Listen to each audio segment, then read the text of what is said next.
આજે આપણે એકદમ ટેસ્ટી અને અલગ જ રીતે મમરાનો નાસ્તો બનાવવાના છીએ. આજે આપણે મમરાનો એક નવો નાસ્તો બનાવવાના છીએ. તેના માટે મેં અહીંયા એક બટેકાને ઝીણો કટ કરી લીધું છે. મરચાં, ટામેટાં, ડુંગળીને મેં અહીંયા કટ કરીને લઈ લીધા છે. એક વાટકો મમરા, એક વાટકી આલુ સેવ, એક વાટકી રતલામી સેવ, એક વાટકામાં આપણે પાણી લઈ લઈશું.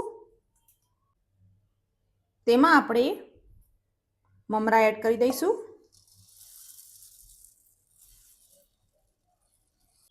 મમરાને આપણે પાણીમાં 2 મિનિટ સુધી પલળવા દઈશું. આ રીતે મમરા પલળી જાય એ પછી આપણે મમરાનું બધું પાણી નિતારીને લઈ લઈશું.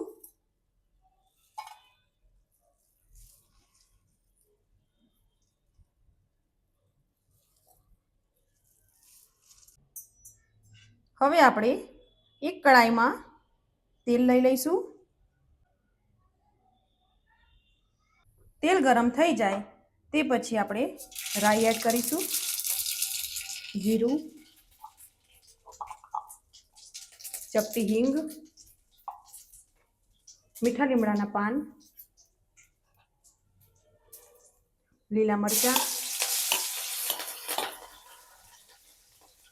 ડુંગળી,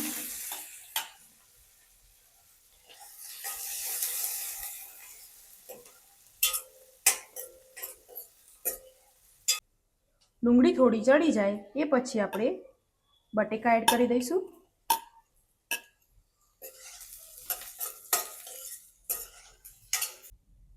હવે આપણે 1 ચમચી હળદર, 1 ચમચી લાલ મરચું પાવડર, સ્વાદ પ્રમાણે મીઠું, આ બધાને આપણે મિક્સ કરી દઈશું.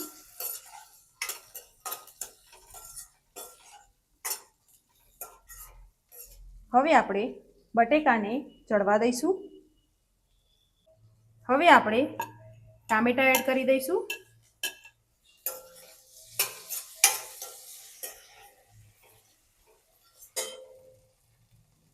એક ચમચી મેગી મસાલો એડ કરીશું.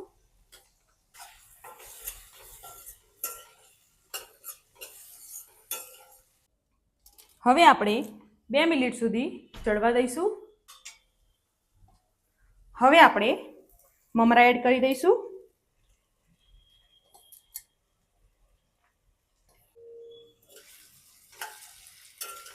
તેને આપણે મિક્સ કરી લઈશું.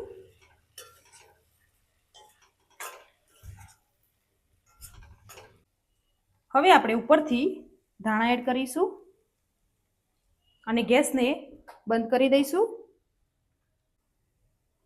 ઉપરથી આપણે લીંબુનો રસ એડ કરીશું. હવે આપણે ઉપરથી આલુ સેવ અને રતલામી સેવ એડ કરીશું.